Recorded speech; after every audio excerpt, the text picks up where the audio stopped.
G'day, everybody. Welcome back to Rolling Conversations this Thursday. We had a ball with David Hall on Tuesday. Thanks for all the messages that came through. What a terrific bloke and what an extraordinary athlete David is. And we've backed it up this week. We're thrilled to have seven-time Paralympian in two sports, Sydney to Hobart finisher, the member for Gosford in the New South Wales Parliament, and much loved member of the Wheelchair Sports New South Wales community, Liesl Tesch. Welcome, Liesl. Thank you very much, and what a great honour for those who have gone before me. Wowee. Yeah, we've had a ball in the last few weeks, and we're really grateful for your time. As I've said many times on this show before, it is about connecting our community at a time when we can't physically connect. And so we can get together this way and make sure that everyone can see each other and stay connected until we roll again.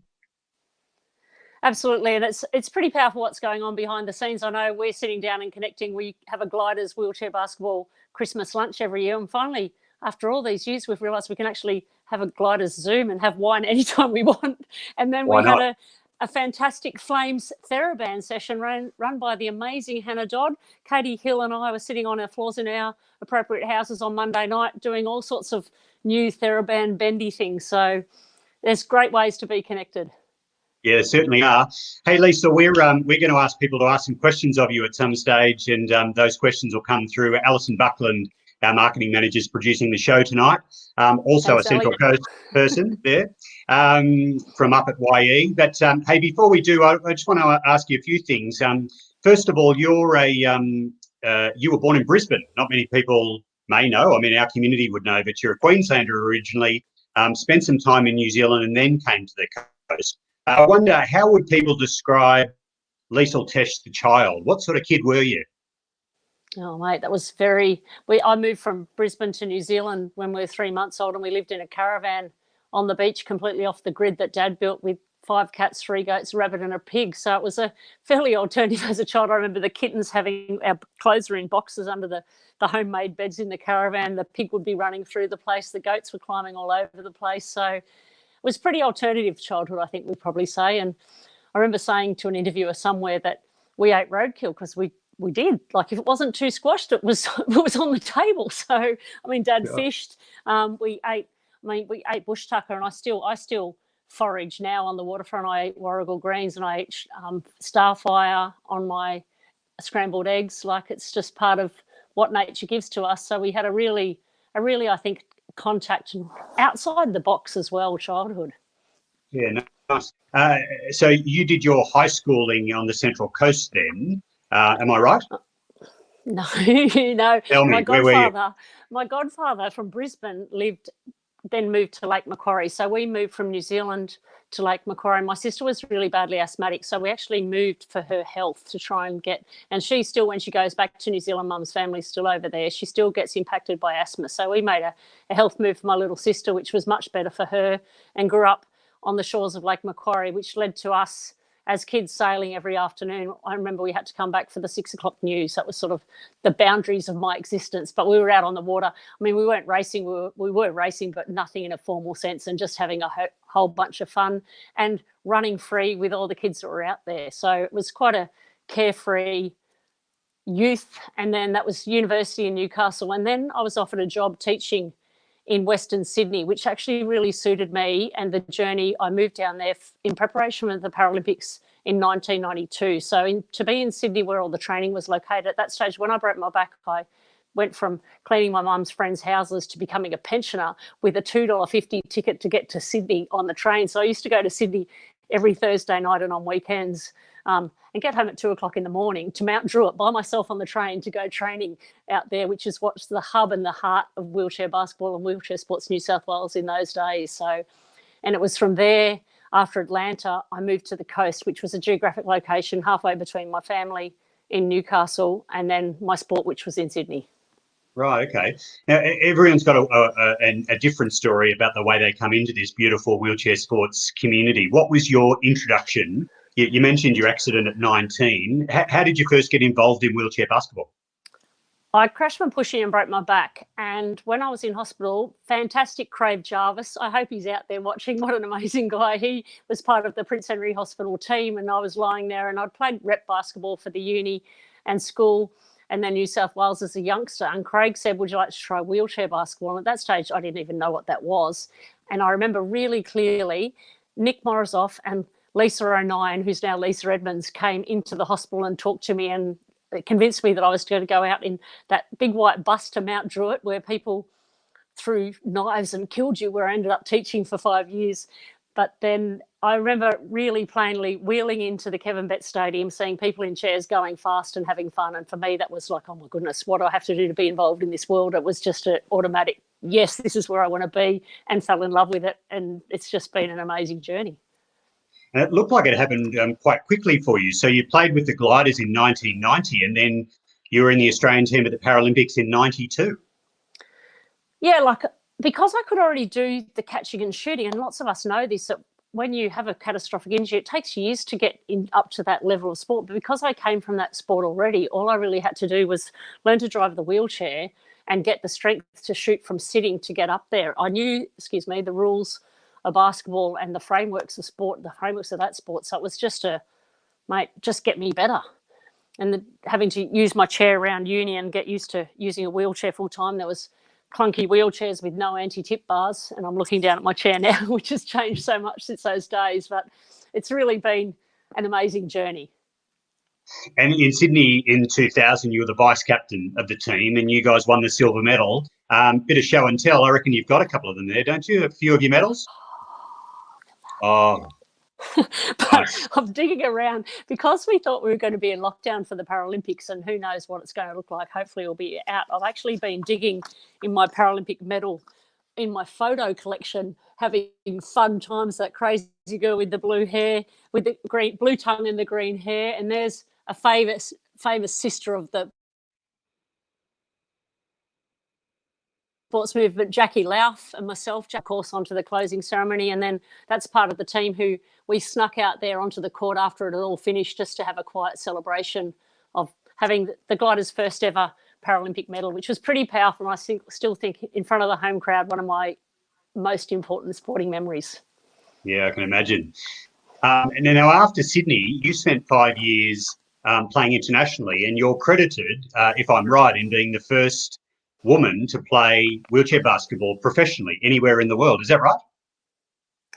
Yeah, like, it was just in amongst those photos that I was looking through, there was lots of photos of that party that we had after we had the quiet contemplation on the court. We had a wild party with like tiptoed electric chairs. It was crazy. And we had to write an apology letter to ANZAC because of the chaos that it was just outside the box. People in wheelchairs should be able to have a great party when they win a medal. It was unreal. But in amongst that chaos, someone from the Italian men's league said, Liesl, would you like to play in Italy?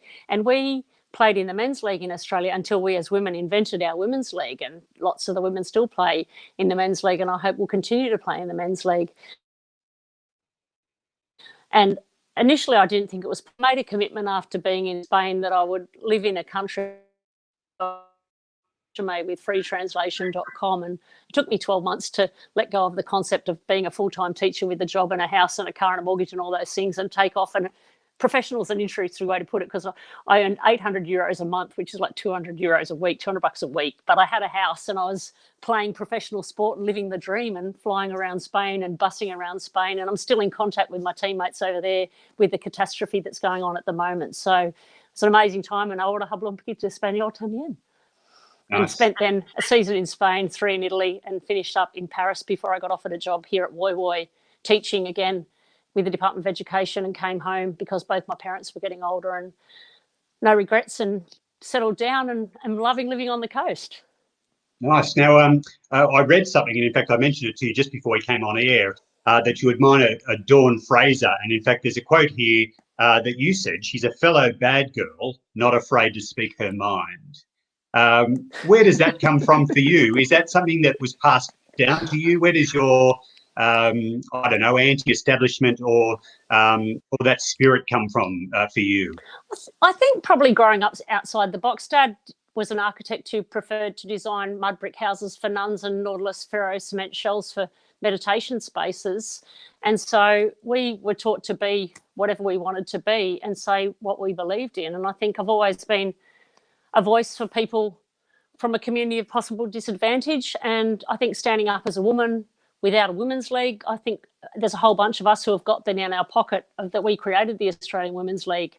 And to do that's pretty a nice thing to have. And so where I think justice, social justice is part of, it's just within me and it's something that I value. So setting up Sport Matters, which is an international aid and development organisation with Jackie Louth, my partner in crime in that previous photo, it's about creating opportunities for people to live the best life they possibly can. And I think a lot of that means that you need to speak the truth and speak the truth from your heart.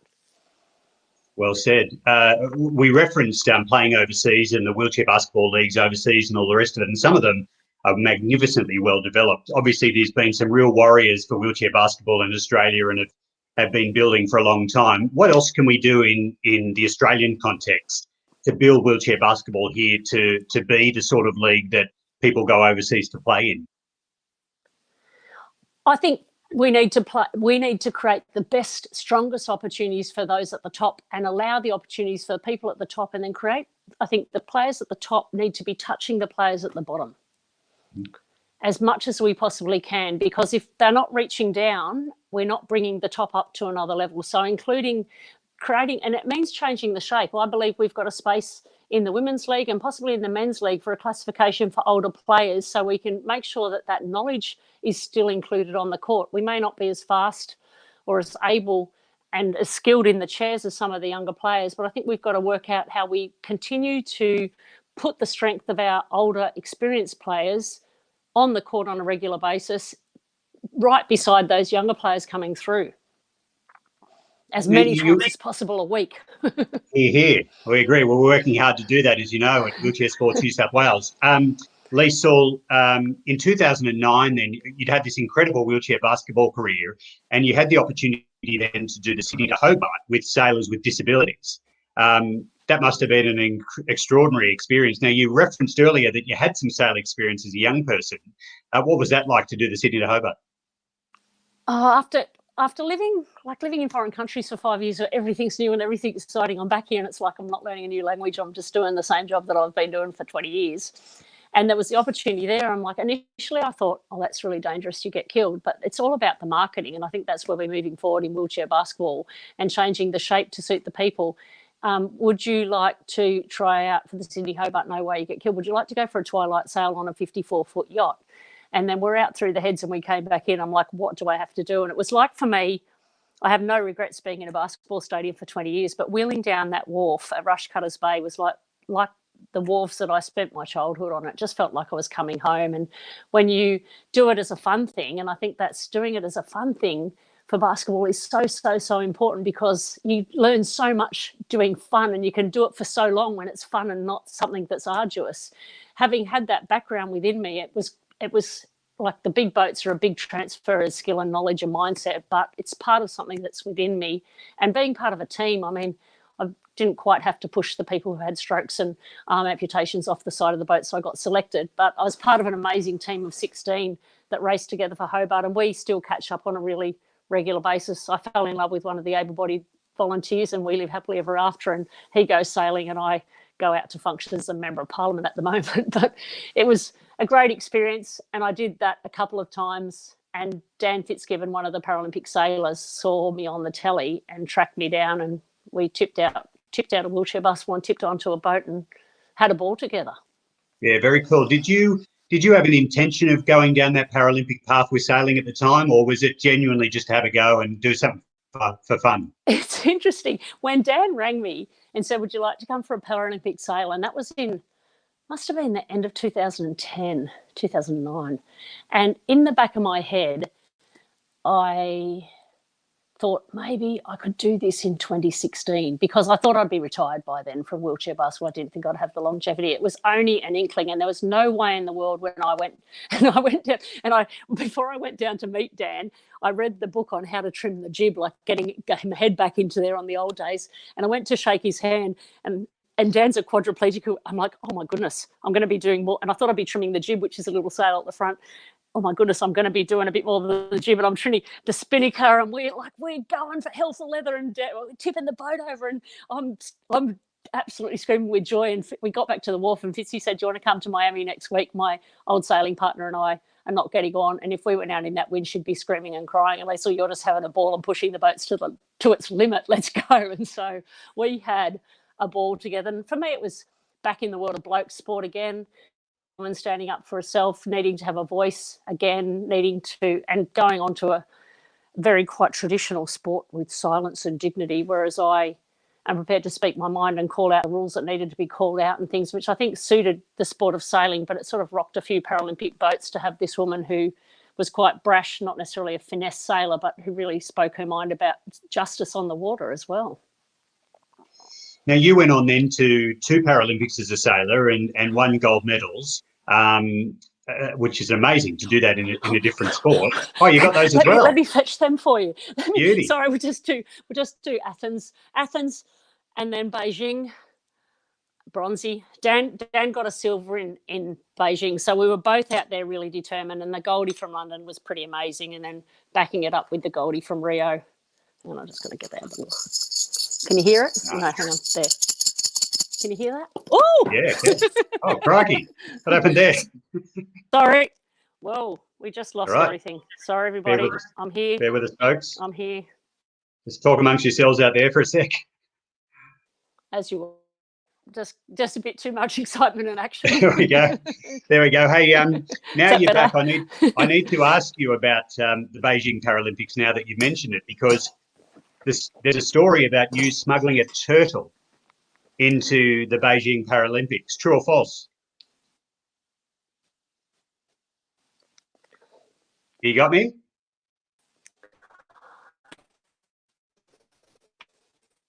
True. We had a bicycle. I bought a bicycle, which I could use to tow the team around the Paralympic Village. And we had some time out. And in the time out, it's so hard when you're in the village. It really is like a prison for athletes. And you want to be in contact with the local culture. So I went to, it's quite controversial at the moment, even a wet market that was as close as I could to get to the village. And there was a turtle in there, and there's no pets. Like, it's quite an alien environment. So I thought, I'll buy us a team turtle. So I bought a turtle, and the lady at the counter's like, "Would you like me to cut it up?" I'm like, no. And I just popped this turtle in my backpack. And then there was like the Great Wall of Berlin that you have to go through the security. So I'm thinking, do I get the turtle and let it on one side and get it to run across and hope that I catch it on the other side? But I put it through the X-ray, and then we had the turtle, and I built it this courtyard thing, and it was called Jackie Chan. And then we got a letter from someone quite high up, and we got in a bit of trouble. We had to get rid of the turtle. So I said to the team management, and I wrote a poster, poor Jason Helwig, who now heads up Victorian Swimming. He's a great guy. And I said, Jackie Chan changes its name to Tibet because you can't free Tibet in China. But we ended up having to let it go in the local pool, and it probably did get cut up and eaten. But no, We've had a bit of fun on the way, and you've got to have fun to be able to survive, and all the other hardcore discipline stuff can't get you down. Yeah, certainly agree with that. Hey, and then, after, your accomplishments just roll on, don't they? I mean, after an extraordinary sporting career then, as I mentioned earlier, in 2017, you were elected in a by-election in Gosford for the seat of Gosford in the New South Wales Parliament.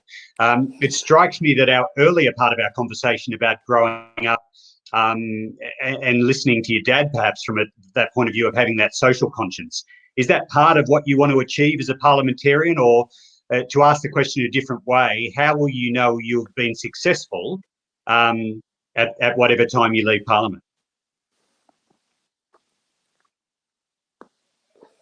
It's a really tough thing, and I think to go in there as a wheelchair user is a really important space to be in there, demanding employment inclusion for people with disabilities. I think is a huge step. We've had a big cut in employment of people with disabilities in the public sector, which I think is diabolical. I had a conference today where I spoke of the importance of people with disabilities are so ready for this work from home, because we've been asking for changes of shape in our workplace for so long. So it's nice to let society even hear that.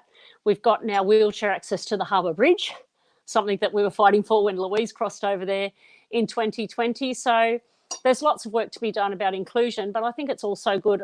Only 3 people, when I door knocked, probably a third of this electorate in the lead up to the whole thing, only 3 people looked at me and said, "Oh, but you're in a wheelchair." It's like, because I've been an athlete, I think as athletes we learn to have a voice about what is fair, and people learn to respect us. So I think it's it's really important, and I'm really honoured to be able to go in there as a wheelchair user and not just be the person with the disability, be the member for Gosford fighting for my community as well. So it's a hard thing to measure, and you don't, when you're in opposition, to get things done is a different challenge. And then when you're in government, you've got to change the shape of the budget to deliver the things that you want to deliver. But I've definitely got quite a few visions that are hiding in here and being developed in policy structures and discussion groups across a plethora of areas that I'd like to see change along the way. Now, without being political. So we've got some questions that we want to get through, and Ali, when you have some questions from everyone watching along on Facebook, please send those questions in for Liesl, and we'll put them up on screen and get them. And while we're getting that first one, Liesl, I just wanted to ask you, if I may, about women in sport. So you're a real warrior for inclusion, but you've also been a very long-term warrior for the inclusion of women in sport. Alongside Sarah Stewart and others, you created the Wheelchair Basketball Women's Festival that's been going for a decade, specifically designed to invite new women in to play that sport. Obviously, the idea of women playing sport is a great passion of yours also. Absolutely, and Sarah and I are working on the background. We've both randomly got pretty identical dogs, but we still continue to meet up. We're developing a National Paralympian mentoring program, which we hope to be a product that goes around the world with experienced athletes supporting younger athletes, not just athletes, but also just people with disabilities to get on with their life. Because I think, as I said before, us as experienced athletes have got some nous and some experience to support younger people and families with kids with disabilities to, I think, upspeed, upskill and make their lives more successful more quickly. And I see on the screen there's a question about Christmas camp. And I think for me, looking after young people, and as I said before, about all of us from all ages and all experiences crossing over together, only makes our world and the world of people with disabilities across Australia and the world better and stronger, and the able-bodied people more informed. Yeah, and that Christmas camp been running for 38 years. Mrs. Yvonne Talbot, of course, and an incredible group of volunteers run that. And Todd asked that question about that. I mean, people like Kurt Fernley, yourself, keep coming back year after year. There's something very special about working with the junior wheelies, isn't there?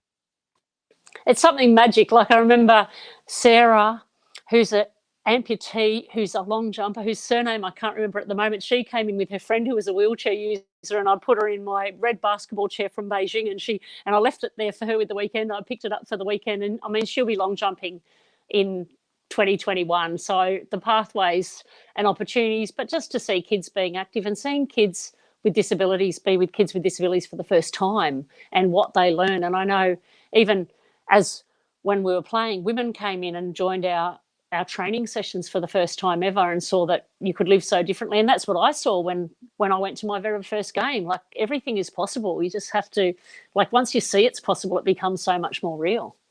Yeah, absolutely. Whilst we're waiting for the next question, I wondered, is there a sport you haven't tried that you'd like to? It seems that you'll throw yourself into almost anything. What haven't you had a go at that you think, oh, maybe I might give that a whirl? Us gliders have got this vision of doing, what's the one where you push the things across the ice? Oh, curling? Curling, we thought, because the Paralympic curling's a sport, and we reckon we could sit there and do it, but you have to sit still for way too long and it's way too cold. So we've opted out of that one. I've had a go at archery. Natalie Cordawina, who's another Central Coast athlete, in 2000, and she got me to shoot a few arrows into the trees, and I'm definitely no Robin Hood, that's for sure. But no, yeah, sure. Any sport, have a go. And I push my chair every single morning, and every single afternoon I take the dog for a walk. The dog's behaving itself quite well. I thought it might get a bit antsy by now, but tomorrow morning I'll do the dog walk before the dawn service. And then when I get home from a function at 11 o'clock or from Sydney at 1 o'clock in the morning, I'll still make sure that I walk the dog and be out there in nature, looking after my own physical well-being and mental well-being in the silence.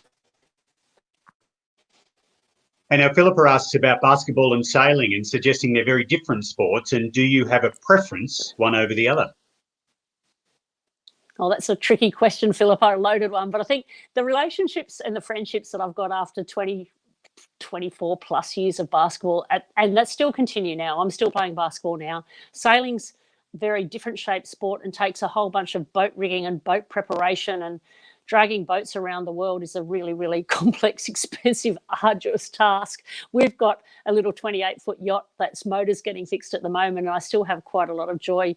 I sail out of the Brisbane waters into the Hawkesbury and just put the anchor down, and nobody knows who I am. We've hardly got any Wi-Fi or phone service, so sailing is also a little bit of almost meditative heaven out there with nature as well. So, and when I don't get elected anymore, I plan to possibly sail around the world. It might be Australia, but who knows what it looks like. But sailing will be part of my life for a long time to come. It's interesting you say that, because Alison asked about your next big challenge in life, sport or career, or sport and career, because you strike me as someone that's probably got multiple challenges in that head of yours.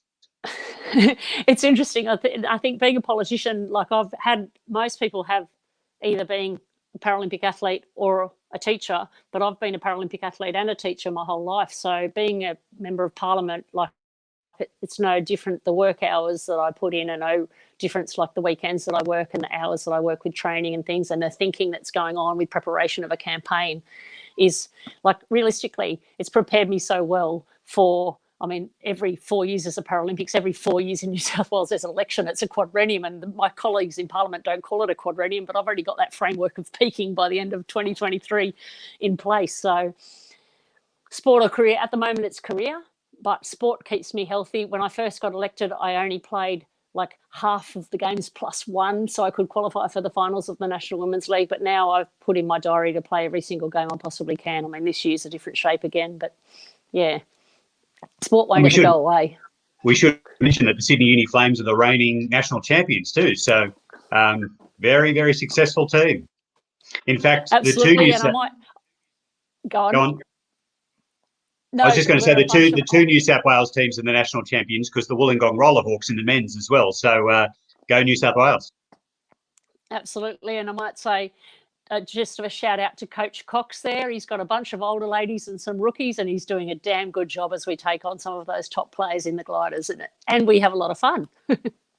Here's to Coach Cox. Now, Pat's asked us, or asked you, how has sport shaped you as a person, and are you able to tackle challenges easier based on the skills that you've learned through sport, especially dealing with people living with a disability? So, yeah, I suppose the question is, how has sport shaped you as a person? Oh, mate, I just think, like, all those goals, like the campaign that is the campaign thing that I have now in my political career, a campaign in the sporting career is about planning, it's about tactics, about strategies, about setting out the steps you need to do. It's about working your time management around that. It's working about the curly things that come flying out of the blue that you've got to make those adaptations in a heartbeat and also be on the spot. And I think what we've learnt through sport, being in the lead up to Sydney 2000, we had to, as athletes, had to promote what the Paralympics even was. Nobody even knew what a Paralympic was. So we learned to talk about what the Paralympic was. So sport, I think, for many of us in Australia, our older athletes, it's given us a voice and a profile in the community. And having the games in Sydney, and I mean, Louise is our absolute hero, and created a space. She's created a space for Kurt. She's created a place for Maddie. She's created a space for so many of us as our first high-profile superstar. So, I mean, sport's given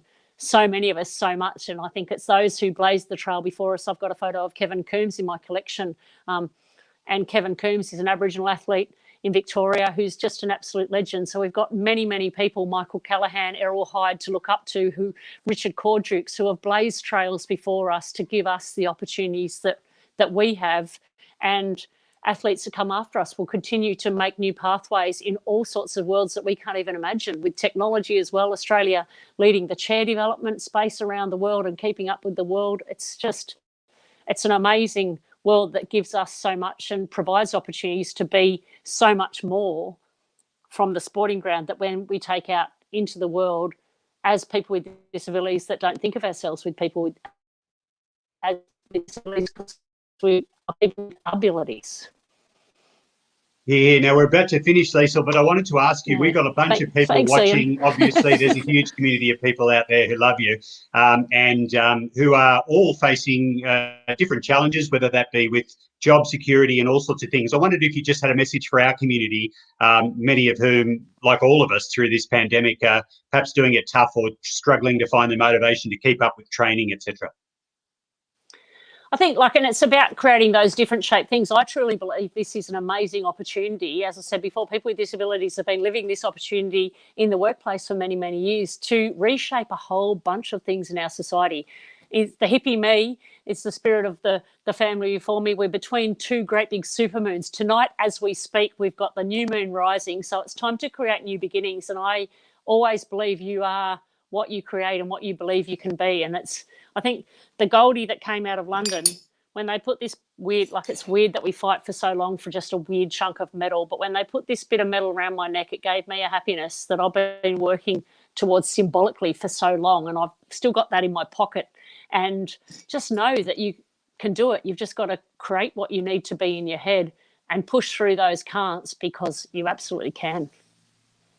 Well said, Liesl. Every time I talk to you, I learn something and I enjoy myself. So thank you for being part of Rolling Conversations with us. Yeah, DeSavo. Now we're please go. Can I just say, it's an honour to be part of such a beautiful family. It really does make me cry. And these people that have been with me for so long and with my family, I think the travels we've had and the connections we've made is a profound relationship that I know will continue with me for my absolute whole life. So if you do need to reach out to one of us and give us a hug, because we are part of a family. And traveling around the world, I've been in Bolivia, I've been in all sorts of places in the world working with people with disabilities, and we might not speak the same language, but there's a deep connection because we've gone through stuff that other people will never understand. Beautifully said, Sorry, Liesl. Thank you. No, Thank you. Wonderful words. It was a privilege to have you on, and we're really thrilled to see you. Thank you. Thank you very much. Cheers. Bye, everyone. Cheers.